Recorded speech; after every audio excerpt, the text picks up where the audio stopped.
estamos aqui para falar mais um pouco mais sobre nós, sobre o nosso processo, crescimento e aqui no caso da reaproximação como homem, como mulher, como casal. Porque ao longo da vida, né,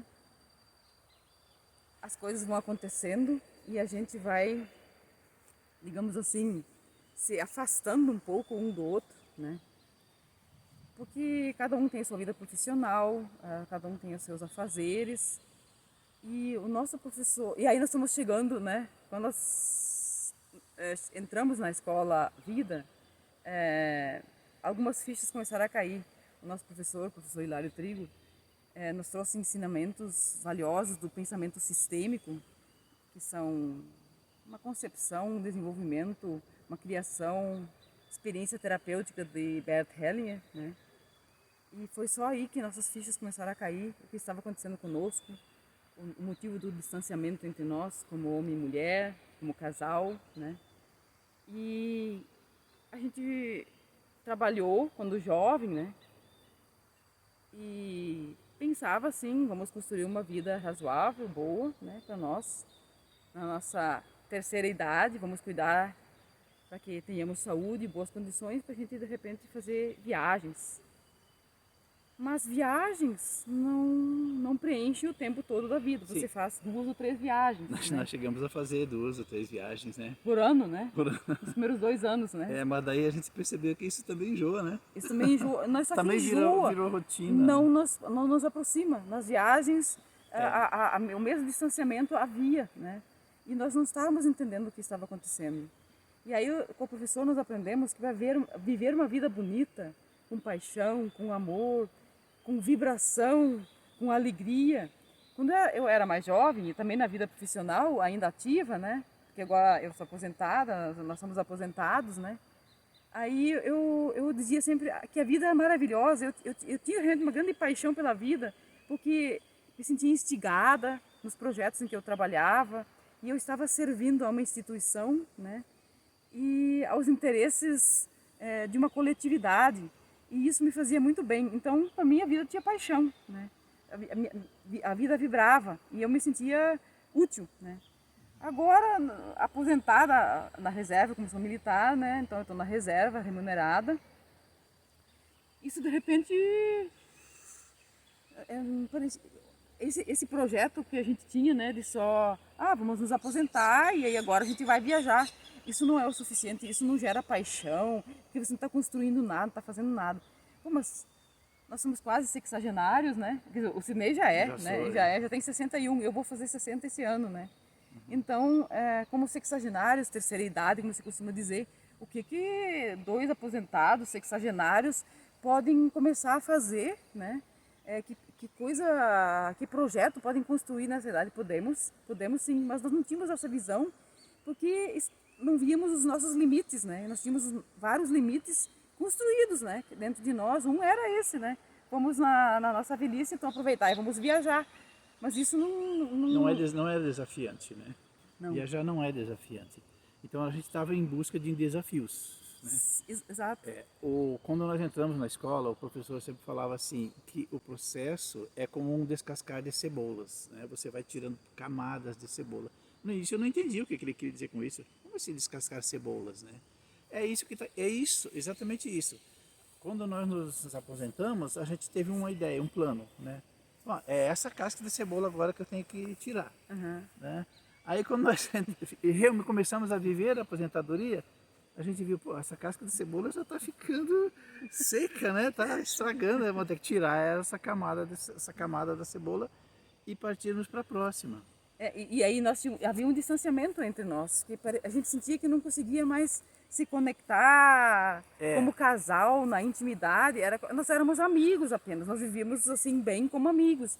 Mas um casal não pode ser só amigos, porque não tem vibração daí, não tem essa energia que faz da criatividade, que faz uma coisa crescer. O professor falava uma coisa assim pra gente, ele dizia assim, a aposentadoria é a morte, né?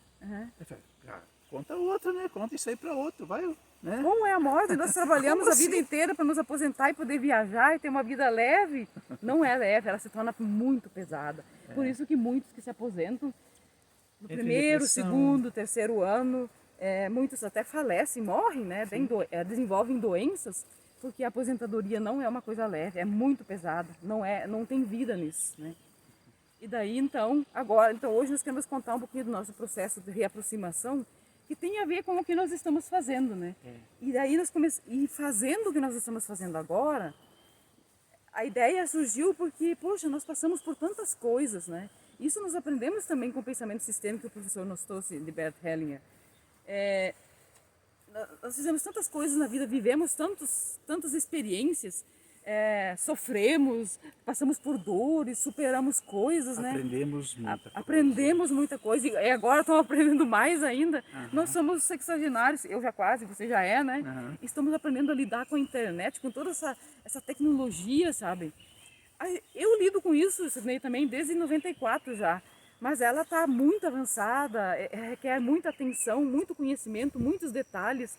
Daí a maioria das pessoas nessa idade dizem, eu sou velho demais para isso, né? Mas acontece que justamente fazendo isso, estudando isso, nós criamos conexões neurais e a clareza vai surgindo dentro da nossa alma, do nosso espírito, do nosso pensamento, né? E aí a gente vê que, na verdade, essa clareza traz uma vibração nova para a nossa vida, né? E a gente começa a ver também onde estão os nossos limites, e nós tínhamos muitos, né? E fazendo esse trabalho, por exemplo, essas gravações, elas têm que ser editadas, né? Não dá para simplesmente pegar do jeito que gravou e mandar adiante. Sempre tem um barulho. Tem barulho, tem um cachorro latindo, até avião passando. Sim, algumas coisas não dá para tirar, mas outras a gente pode tirar, a gente pode tornar, tem que ter uma apresentação, uma capa. Tem que explicar, né? Falar o que é. Sim, mas a questão e isso requer algum conhecimento, requer a gente se dominar, a gente ver os limites da gente, crescer, estudar, né? Sim. No caso, quem faz mais as edições é o Sidney, eu colaboro com ele, com as ideias, com as escolhas de frases ou de cores ou coisa assim que ele utiliza, né? E aí nós estamos nos deparando na frente do computador, né? Que eu tenho os meus limites e ele tem os dele. Ele vai falar um pouquinho dos dele, né? E do que nós estamos aprendendo e como isso está nos conectando cada vez mais e nos aproximando cada vez mais, porque por meio desse trabalho nós estamos conseguindo ver outros limites que a gente não via antes. Eu sempre, na hora de editar os vídeos e trabalhar na frente do computador lá, não é só editar vídeo, é muito mais do que isso. Eu me preocupava muito mais no conteúdo, né? Passar uma coisa enxuta, limpa, na arte final e coisa assim, se bem que você me ajudava bastante, mas no quesito organização dos arquivos dentro do nas pastas, né? Os nomes das pastas, os nomes dos arquivos. Nesse ponto eu era fraco. Eu tinha um jeito de organizar como quem estivesse trabalhando, só tem esse vídeo para trabalhar, não existem outros. E quando você fazia as edições, muitas vezes ele fazia recortes, né? São pequenos vídeos que depois são editados e feitos de 1 minuto, de 2 minutos, né? E aí ele salvava na pasta do projeto, mas só com os números, né? De que ponto até que ponto ele recortou esse vídeo. Eu colocava os minutos, né? Sim. Onde começou e onde terminou. Mas ele não dizia o que tinha, né? não dizia se era parte 1, parte 2, parte 3 desse vídeo, né? E estava tudo ali junto. E quando ele queria de novo trabalhar ele tinha que abrir dentro do programa um por um para olhar o que tinha de conteúdo. E eu dizia assim, cara, isso é muito demorado, isso é muito estressante, você precisa colocar nomes nesses arquivos. Chama eles, deixa os números que você colocou ali, porque isso é importante, é uma referência para você. Mas chama ele, é pouco.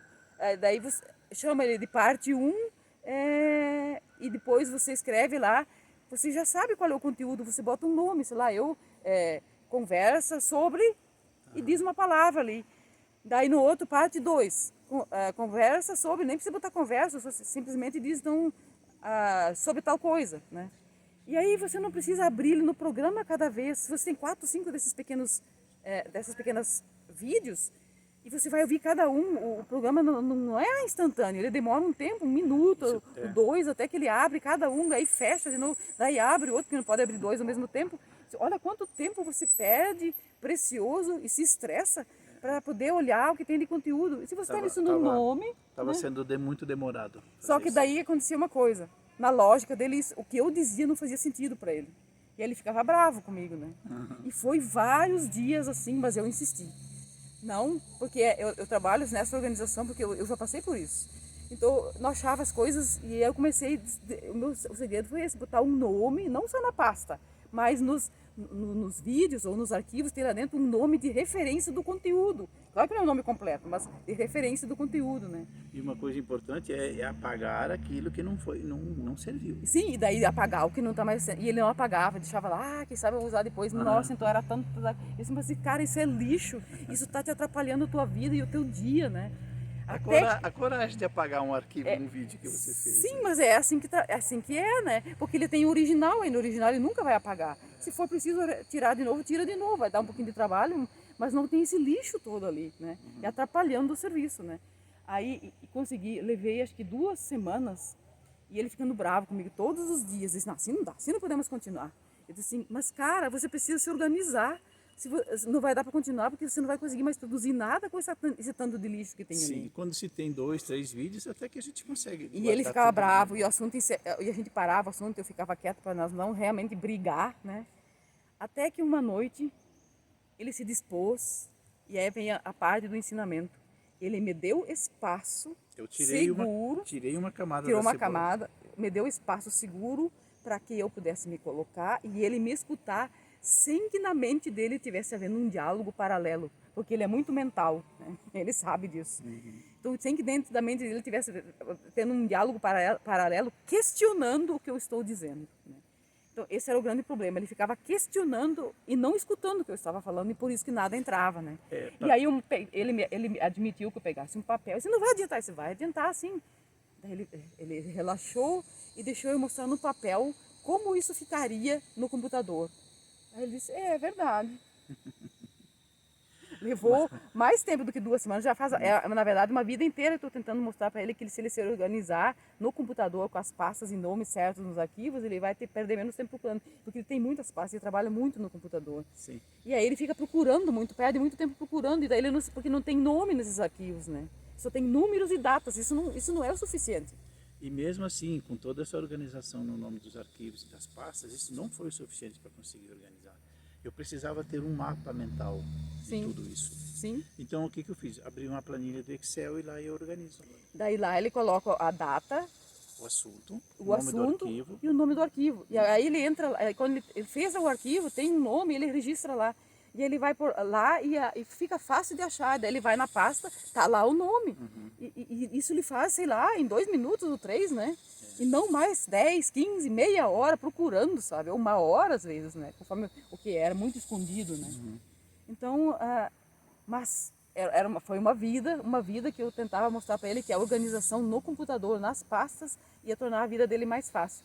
Mas eu estava comentando com ele também, desde sempre, que nós somos do advento do computador, né? Porque ele fez um curso de programação no tempo em que não existia o Windows ainda, né? Muito tempo. E daí, no tempo que não existia o Windows, então ele fez no DOS, né? Naquela tela preta, né? Com a luzinha piscante, ou branca ou verde, né? E aí, então, e nesse mesmo ano também surgiu o computador, a internet, né? Então nós crescemos junto, isso foi em 1994, e nós nunca vamos esquecer, porque foi o ano do nascimento do nosso filho, né? E daí, então, nós crescemos junto com o advento do computador e da internet no Brasil, né? E nas instituições onde ele trabalhava com isso e eu também, né? Então, e na minha sessão, o meu chefe trouxe de casa o computador dele, um mega computador com 4 MB de memória. Isso era, nossa, alguém que tivesse um computador com 4 MB de memória, daquelas trombones gigantes, sabe, de desktop, né? Aquela coisa tela, enorme, né? O monitor ocupava metade da mesa. Exato. Né? Então, mas era um mega computador, 4 MB de memória. Nossa, onde já se viu isso, né? Porque eram de 500 e pouco, 600 e pouco, né? Quem tinha 4 MB tinha um super computador. Então ele disse, minha esposa não sabe usar isso, minhas filhas também não. Eu vou trazer aqui para a sessão para vocês usarem. Daí nós olhávamos assim um para o outro, nós éramos 16 naquela sessão, era uma sessão grande. Todos nós, olhava, passava assim uns 2, 3 metros daquele bicho ali e olhava assim. Ninguém tinha coragem de sentar ali, porque ninguém sabia como é que lidava com aquilo, né? E ele ficava ali. Umas 3 semanas, eu acho, ali ninguém se voluntariou. Até que um dia eu disse assim, tá bom, eu me voluntario. Aí ele sentou comigo e começou a me ensinar como fazer o que ele sabia, né? E aí então eu fui a primeira a aprender, fiz, e os meus colegas passavam longe e olhavam assim, né? Passou dias, aí veio mais alguém, veio pra mim, quando o nosso chefe não estava perto, criou coragem, veio pra mim. Você me ajuda, me mostra como é que faz? Daquilo que eu já tinha aprendido, eu ensinei. E assim foi um por um da sessão. Eu mostrei para todos da sessão como é que se usa o computador, o teclado e essas coisas, né? Ao mesmo tempo também eu estava fazendo curso. Sim, e em casa, quando eu tinha dúvidas, eu perguntava para ele. Ele me ajudava muito daí. Eu tinha feito aqueles cursos de informática. Por exemplo, estava dando aula já. Então tá, mas isso não é importante agora, mas assim nós crescemos com o advento do computador no Brasil e da internet. Fomos um dos primeiros a termos também um computador. Aí como ele trabalhava com programação e coisa na época, ele precisava ter um computador bom. Daí nós compramos mais um pente de memória, na época era pente, né? Nós tínhamos já um de 4 mega, né? E aí ele comprou um pente de mais 4 e botou. Aí quando eu falei na minha sessão que nós tínhamos um computador agora de 8 mega de memória, nossa! Caraca, vocês estão podendo, né? Imagina, 8 mega de memória, é o tamanho de uma foto hoje, né? Então, lidar com essa tecnologia hoje em dia, para nós não está sendo tão difícil assim, porque nós crescemos com ela e, de certa forma, meio na beirada, acompanhamos muita coisa. Agora, com essas histórias de Instagram, formato de vídeo assim, formato de vídeo assado, formato para Facebook, formato não sei o que lá, isso tudo nós estamos aprendendo agora, né? Aí vai com os programinhas, começa experimentando com os gratuitos, depois compra um mais complicado, mais completo, e assim vai indo, né? E assim nós estamos fazendo as nossas edições. E isso, como nós dois estamos trabalhando também juntos, né? Ele faz as edições, eu não mexo com os programas das edições, é ele que mexe. Porque eu faço outras coisas no nosso trabalho, que também dá muito trabalho. Então, e aí nós estamos vendo os nossos limites, né? E estamos crescendo com o nosso trabalho. E a nossa aproximação está sempre cada dia um pouco melhor. De vez em quando levanta uma... né? Apodrece uma camada da cebola, né? A gente precisa tirar. Precisa tirar. Para virar outra, para ficar com a outra. E aí a gente se olha também um para o outro de uma maneira diferente. Porque nós dois estamos crescendo, estamos vendo o nosso crescimento. E isso nos aproxima, né? Então esse é o nosso processo de crescimento como casal e de aproximação também. E nós estamos só no início, né? Temos certeza que ainda vamos andar bons caminhos e que a proximidade vai ficar cada vez maior. E agora nós temos um objetivo, criar esse projeto e fazer ele funcionar para que, em relação a mostrar para as outras pessoas, não porque nós somos alguma coisa, ou porque nós somos, sei lá, professores, não, é porque nós vivemos tudo isso. E nós andamos bastante em várias cidades do Brasil. Eu morei, inclusive, no exterior por algum tempo, 2 ou 3 vezes. Então, nós temos uma larga experiência de andanças por aí. E também com culturas e pessoas. E as adaptações que nós temos que fazer. Quantas vezes nós mudamos de cidade, daí nós lá temos que encerrar a vida por completo e começar do zero numa outra cidade. Não do zero financeiramente falando, mas... Como eu era militar, eu era transferida socialmente. Não temos amigos, não temos nada ali. Não conhecemos a cidade, temos que começar tudo do zero. Também a morada, né? Organizar tudo de novo, a mudança. Então é tudo do zero. Então isso sempre nos ajudou, digamos assim, a olhar para a vida de uma maneira bastante dinâmica, né? Porque a nossa vida nunca foi estática. Mesmo antes de eu ser militar, nós sempre em busca de uma melhoria, de um emprego melhor, né? Então a gente mudava de cidade também antes de eu ser militar, né? Mudamos algumas vezes e tínhamos que fazer nossas mudanças. E no início nós não tínhamos condições financeiras para nós contratar uma transportadora. Às vezes amigos emprestavam um caminhãozinho para nós, e ele sabia ir como motorista, né? Porque ele não tem carteira para dirigir caminhão. E daí nós dois, junto com, às vezes pedimos ajuda de alguém, se fosse necessário nós pagávamos uma taxa ali para alguém a nos ajudar a carregar a nossa mudança. Nós mesmos empacotava, nós mesmos carregava. Eu cheguei a ter problemas de coluna na lombar por excesso de carga que eu carregava, né? Mas era necessário, nós não tínhamos dinheiro, né? A nossa mudança de Resende para Brasília, você veio à base de injeção. A base de injeção, mas aquela que nós fizemos para Rolândia, que foi de São Leopoldo, foi a primeira grande mudança que nós fizemos quando eu terminei minha universidade, né? Aí nós fizemos para Rolândia, lembra? Aí e lá eu cheguei a cair, eu perdi o sentido porque a carga de coisas que eu carreguei foi muito grande. Né? A coluna falhou. Falhou. Eu também não tinha nem dinheiro para ir a médico, eu tive que dar um jeito assim mesmo. Né? Então nós temos uma carga de experiência, né? E nunca nos entregamos, nunca entramos como nós costumamos dizer na nossa escola, usa muita expressão mimiseira, nunca fomos para essa mimiseira, nós não tínhamos lugar para isso, senão a gente ia ficar lá, ia morrer, né? E também procuramos sempre ficar fora das caixinhas, né? Sim. Inclusive eu... Nem precisava procurar, eu já tenho dificuldade de entrar nas caixinhas, né? Inclusive eu queria comentar o seguinte, uma vez esses dias me perguntaram por que a gente está fazendo os vídeos andando, caminhando, né, ao ar livre, assim, todos eles. Daí, aí eu pensando, né, eu não tinha pensado ainda sobre isso, né, se bem que a gente já tinha imaginado que nós fazemos a nossa atividade física, uma corrida, normalmente, né, às vezes uma caminhada. Hoje nós fizemos só caminhada, né, sábado, né, Sim. Nós fizemos só caminhada. Mas normalmente é corrida. Olha, por que a gente faz isso? Por que a gente faz o nosso vídeo logo depois de uma atividade física? Né? Nós descobrimos que assim, logo após a atividade física, nós estamos mais predispostos, nós estamos mais animados. Nós vamos para o corpo, entendeu? Nós vamos para o coração. O professor nos fala disso. O que é ir para o coração? Né? Hoje de manhã ainda estava falando para o Sidney sobre isso aí. Ir para o coração, a gente não aprende fora do coração. Se a gente está na mente, é um processo mental. Não, o aprendizado é um processo no coração. No corpo. No corpo, não é na mente. Porque eu fui professora e essas fichas vão me caindo aos poucos, né? E eu tinha alunos, e eu pensava assim, como é que pode? São alunos inteligentes, mas por que eles não aprendem? E outros, nossa, parece que são uma esponja, você... fala coisa, aquilo entra, né? Ele põe em prática e no dia seguinte ele está sabendo, né? E como é que tem tantos?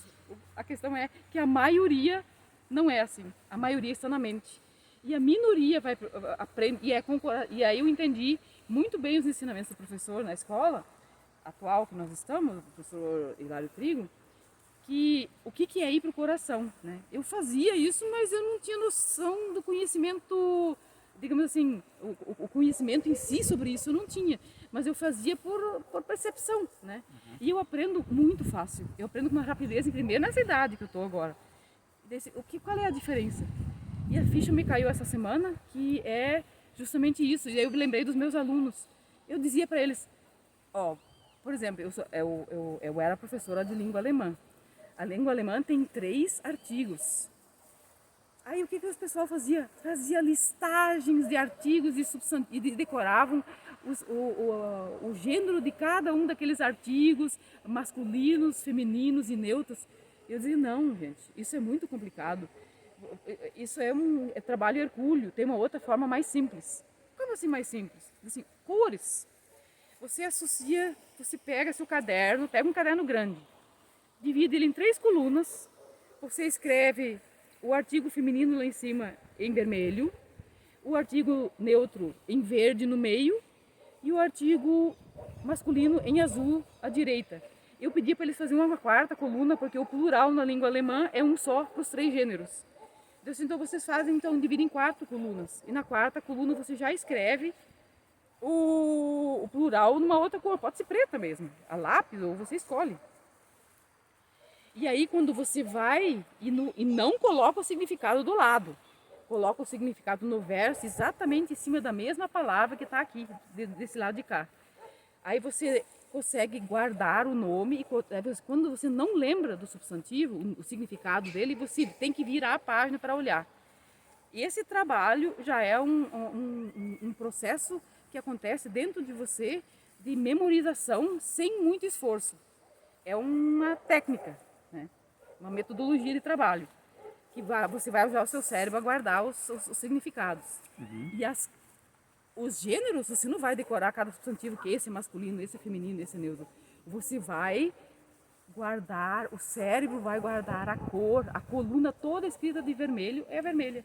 E quando você vai lembrar desse substantivo, imediatamente seu cérebro vai te conduzir para aquela coluna vermelha, para a cor lá. E aí você sabe que isso é feminino. e assim também com o neutro, que é verde, com o azul, com o masculino, que é azul, e o plural, que é o preto, a cor que você tem escolhido. Aí alguns não acreditavam, não faziam. Eles eram mentais, e hoje eu entendo o ensinamento do professor, eles eram mentais, então eles não faziam, para eles não fazia sentido o que eu estava dizendo. E os que faziam, era impressionante o avanço deles. Eles aprendiam como se tivesse, como eu falei, que fosse uma esponja que absorvia a água que estava sendo derramada sobre ela. Então ir para o corpo é o segredo. Sim, ir para o corpo, e o coração está no corpo. A paixão está no corpo. Né? Sim.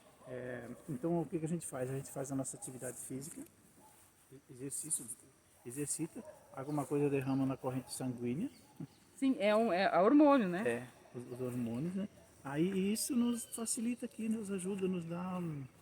A gente consegue fazer vídeos melhores assim. Esse é o motivo. E o outro motivo, o segundo motivo pelo qual a gente faz os vídeos assim logo depois de uma atividade física, porque nós estamos falando do dia a dia de um casal.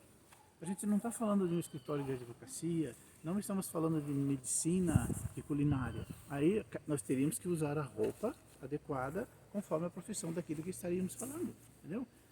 Se nós estivéssemos falando sobre medicina, iríamos botar um jaleco de médico. Sim. Se estivéssemos falando sobre culinária, iríamos botar uma roupa de cozinheira ou Exato. Então, e como nós estamos falando assim de coisas do dia a dia de um casal, então nós estamos usando roupas de um dia a dia de um casal. De atividade. Suado, cabelo solto. A gente tenta se arrumar um pouquinho, pentear o cabelo depois da corrida. Para não assustar tanto vocês, né? Para não parecer tão assim largado, né? Mas é o nosso dia a dia. Nós fazemos 3 corridas na semana, né? Segundas, quartas e sextas. Sábados e domingos nós caminhamos, caminhada de 5, 6, 7 quilômetros. As corridas são de 5, sempre em torno de 5, porque nós não estamos correndo para ser atletas, nós estamos correndo para nos manter em condições e condicionados, com a mente desobstruída, né, e o corpo ativado, né.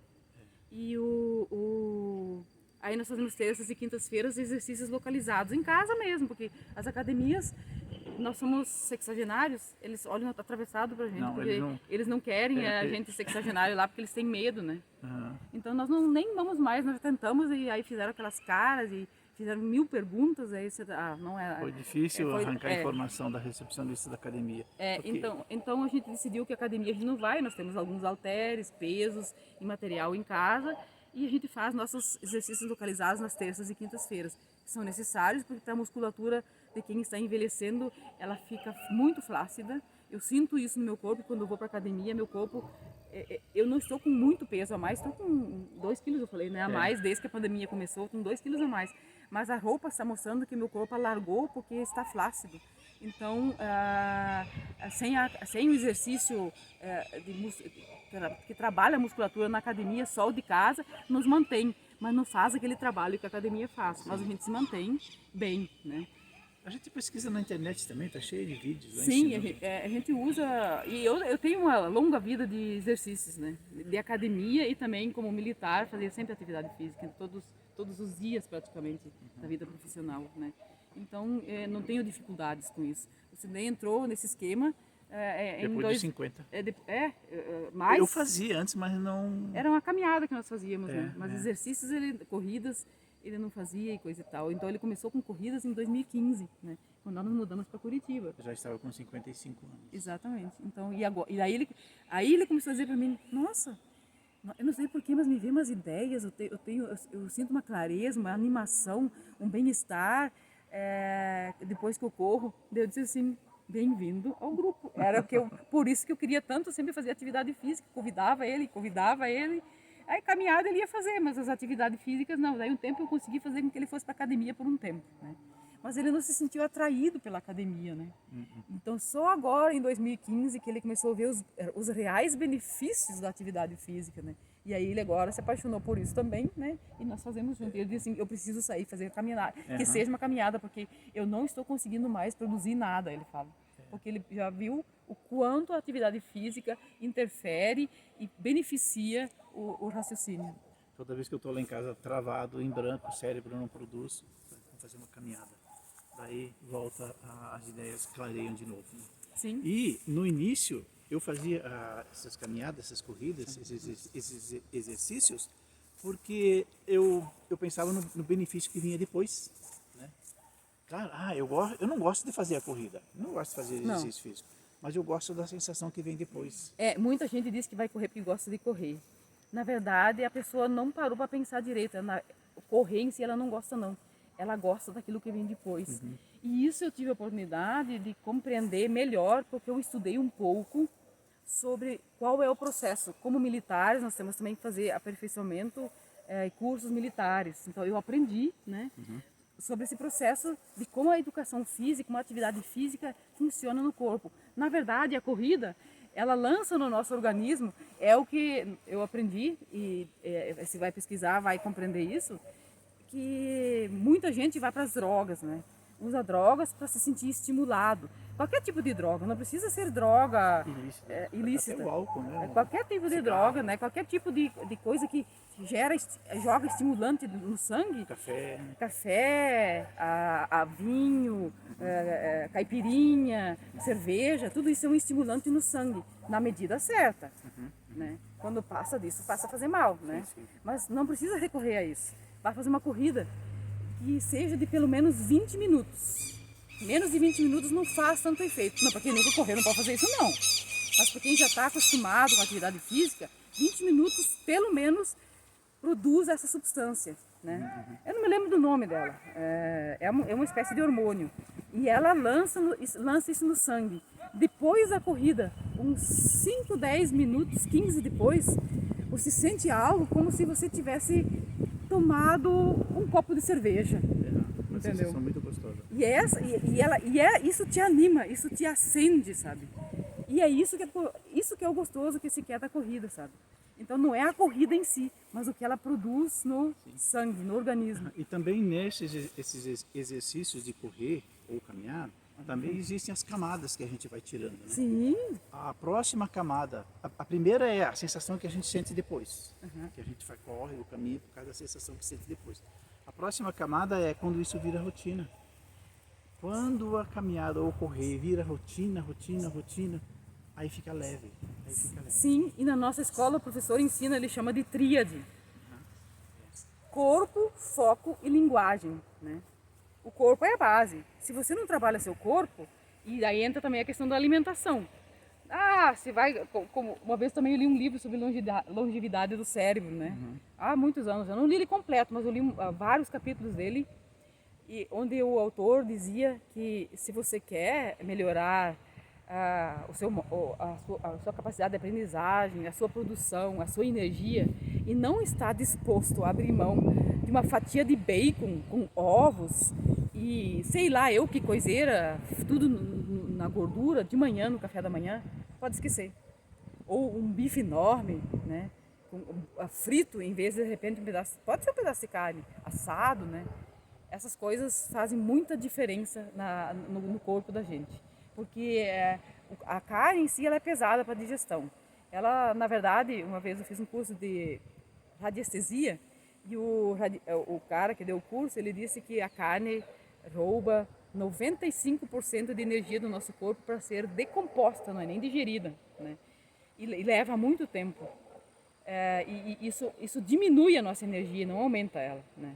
Então é um engano achar que comer carne você vai se sentir mais forte. Não, você vai se sentir mais fraco, porque o corpo... Então não pode comer carne, mas não muita carne, e não deve ser com tanta frequência, né? Então, isso que ele está falando aqui, de ir para o corpo, né, essa coisa, o professor sempre fala para nós, né, a tríade, corpo, que é a base, o foco e o tipo de linguagem. É na verdade um triângulo, né? Foco e linguagem. Em que eu estou focado, né? Eu estou focado em algo que eu posso produzir ou estou com 500 mil conversas, diálogos absurdos dentro da minha mente, que são às vezes negativos? Isso rouba energia. Esse diálogo interno que se faz constantemente sobre 1000 coisas e eu não realizo nada externamente, isso me derruba, isso me bota para baixo e isso leva inclusive a envenenar o meu sangue e a produzir doenças, né? E a linguagem? Que linguagem? Como assim linguagem? Que palavreado eu uso? Ele assim, eu sou uma pessoa burra, mas eu sou um idiota. poxa, e essas coisas, né? Dizer esse tipo de coisas o tempo todo para mim mesmo e pensar sobre esse tipo de coisa, o quanto eu sou incapaz, o quanto eu não consigo, né, fazer as coisas. Isso é linguagem. E essa linguagem reproduzida mentalmente dentro de mim o tempo todo me derruba, me bota para baixo, porque eu não consigo mais ver nada, eu não tenho foco. Eu estou no resto do chão, né? Sem energia, né? Tudo isso me rouba muita energia. Mas se eu penso no meu corpo como uma fonte de energia e de vida, porque não tem vida sem o corpo, né? A vida só existe pelo corpo, através do corpo. É a vida divina se manifestando aqui na Terra através do corpo. A árvore, né, é um corpo, o pé de uma planta qualquer é um corpo com os seus formatos. O nosso corpo tem esse formato, mas a natureza tem outros formatos de corpo. Tudo é um corpo e a vida se manifesta através desse corpo, né? Ele não está no ar, né? Ela é uma energia que se manifesta através de um corpo e é a energia divina manifestada no corpo, né? E se nós não... Aí tem, inclusive, as religiões não sabem ensinar essas coisas. Estão escritos, inclusive, na Bíblia, né? É bíblico esse ensinamento que o corpo é o templo do Espírito de Deus. Mas como que o Espírito de Deus pode produzir algo aqui se o seu templo está danificado, está prejudicado? Não está bem cuidado. Não está bem cuidado. Eu não dou o alimento nem físico, de comida, e nem de atividade física para ele, e nem que eu produzo com a minha mente. A minha mente é um instrumento que Deus me deu para cada um de nós, para preservar a vida. Então ela se foca no que ao redor dela? Dos perigos, tudo que está ao redor de nós, que pode ser perigoso para a manutenção da vida no nosso corpo. Mas não é para nós transformar isso em diálogo negativo interno, e sim atentar para o aviso. Opa, aqui pode ter um perigo para o meu físico, para a minha vida. Só isso. E não transformar isso em diálogo negativo que destrói a minha vida, né? Ela nunca vai se focar no positivo, porque a função dela é cuidar para que a minha vida se mantenha, né? Então, se nós tivermos... E aí entra a questão do conhecimento, que o nosso professor também fala, né? Quando eu tenho conhecimento, eu avanço, eu cresço, eu elevo meu nível de consciência, porque eu não foco mais em mim, eu foco no meu corpo, para que meu corpo esteja bem, né? Eu tenho que fazer meu corpo ficar bem para poder fazer alguma coisa em prol do outro. Quando eu sou criança, adolescente, pré-adolescente, eu sou focado em mim e eu só recebo dos meus pais, né? Eles são a fonte do ensinamento, de tudo que eu preciso. Quando eu fiquei adulto, o foco não sou mais eu. O foco é o outro. E na vida de casal é assim. Nós não devemos ir para um casamento olhando para o outro como ele vai me completar. Sim, na natureza ele vai me completar, ela vai me completar. Mas esse não deve ser o meu foco. O meu foco nesse casamento é contribuir com a vida dele. Completar a vida dele. Porque senão vira... Atender as necessidades que ele tem, que eu posso atender, e ele vai atender as minhas necessidades. Então, por exemplo, isso que nós falamos antes, né? Ele não via que podia organizar, botar nomes naqueles arquivos. Ele tinha a lógica dele. Uma lógica muito rápida e prática ali, mas que não trazia benefício posterior para ele. Trazia muito trabalho de busca e procura. E eu, com a minha visão prática, fui lá e falei assim, cara, torna isso prático, né? Para que você possa ir ali e já saber o que tem ali naquele vídeo, né? Bota o nome do conteúdo, qualquer uma palavra, 2, 3, que diga para você qual é o conteúdo, aí você não precisa abrir para olhar e não vai demorar tanto tempo, né? E fazer ele entender isso foi bem difícil. Mas aí, como eu falei, né? É um ensinamento muito importante. Eu tenho que dar espaço para ele se colocar, só escutar, realmente escutar, não enquanto estou escutando, estar realmente presente e prestando atenção no que ele está falando. Assim, quando eu estou falando com ele, ele não pode ficar pensando outras coisas, o que ele vai responder para mim, ou sei lá o quê. Ele tem que estar escutando realmente no que eu estou falando. E daí isso vai entrar, vai fazer a sua digestão, né, lá dentro, e vai trazer... É mesmo, não tinha pensado nisso, né? Isso é contribuição, mas a contribuição só pode chegar no outro se o outro está disposto a ouvir também. Se o outro não está disposto para ouvir, Eu não posso contribuir com quem não quer ouvir. Eu não posso ajudar quem não quer ser ajudado, né? Ou tem que estar disponível para ajuda. Ele deve querer que essa ajuda chegue, né? É isso aí. Tem que abrir o coração, ir para o corpo, né? Sair da mente. Exatamente, sair da mente. E aceitar a colaboração. Pelo menos escutar, né? Porque se eu ficar na mente, não vai dar certo. Na mente eu estou fazendo um diálogo interno.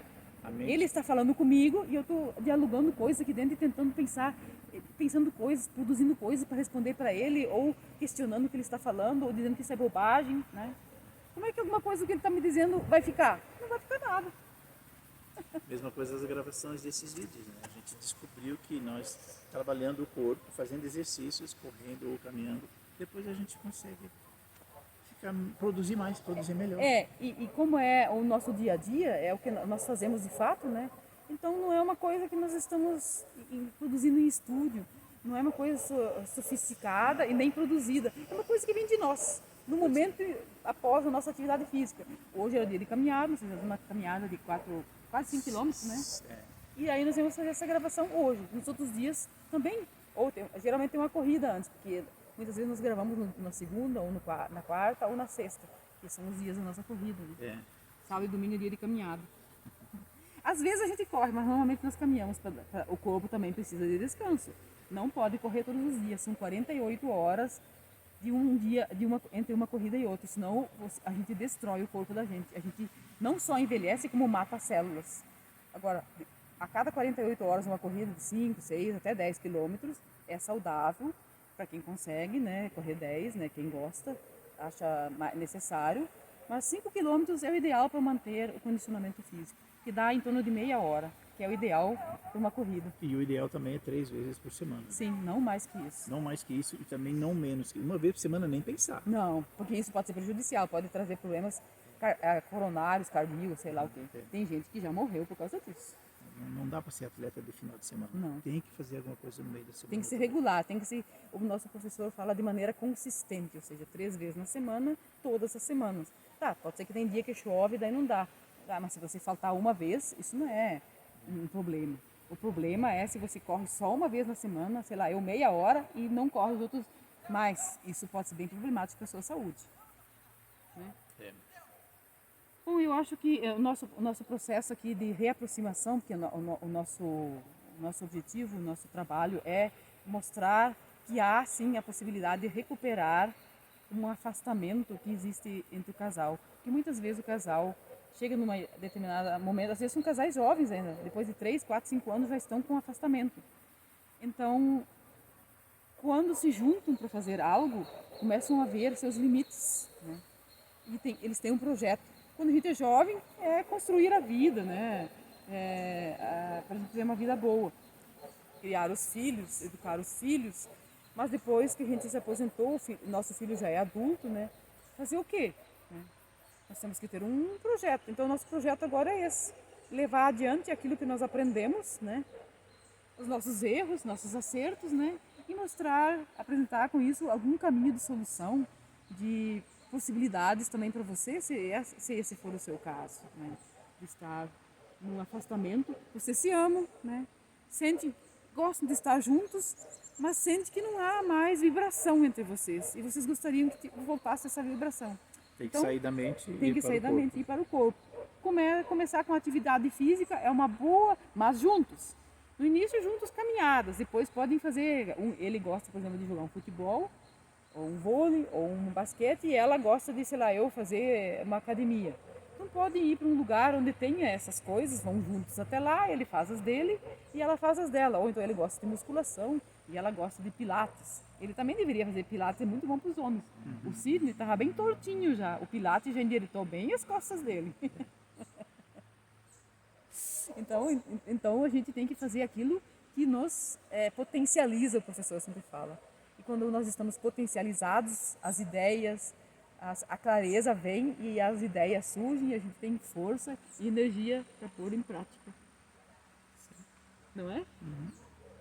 O segredo está no corpo. O segredo está no corpo. Tem que botar o corpo no lugar para funcionar. Toda vez que uma preguiça bater, toda vez que a mente se torna uma página em branco, né? Sim. Vai para o corpo. faz alguma coisa, nem que compre um jumper, daqueles, né, aqueles discos, né? Um Tem jumper, aqueles discos que tem com mola, assim. uma cama de mola Uma pequena. cama de mola em cima. Bota lá na sala, no quarto, em algum lugar e começa a saltar em cima daquilo ali, ó. Pra ver se isso não vai fazer uma mudança grande. Se não quiser fazer outra coisa, isso é um excelente exercício. Ou muita gente gosta daquela bicicleta parada, bike indoor, de academia, comprar uma, botar na casa. Mas tem que usar. Tem que se disciplinar e usar. Botar ali, estava bonito, não resolve. A mesma coisa do jump.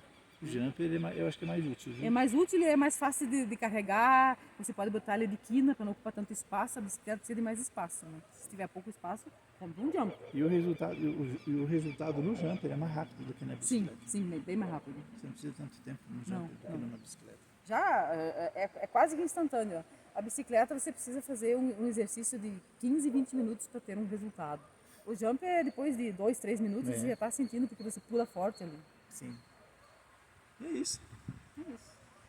Obrigado pelas conversas, pelo acolhimento, pelo descascar das cebolas. Nós temos descascado nossa cebola. Então, Estamos descascando cebolas todos os dias. dias. É um pouquinho do nosso processo de reaproximação e daquilo que está surgindo a partir disso.